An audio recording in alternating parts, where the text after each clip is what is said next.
Toyunu toylaşmağa, derdini paylaşmağa, bilece çaylaşmağa, dünyada doğan gerek.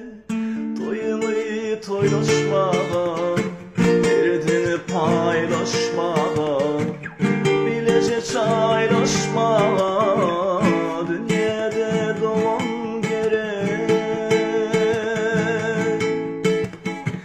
Yolla yolloş olmağa, kete tırdaş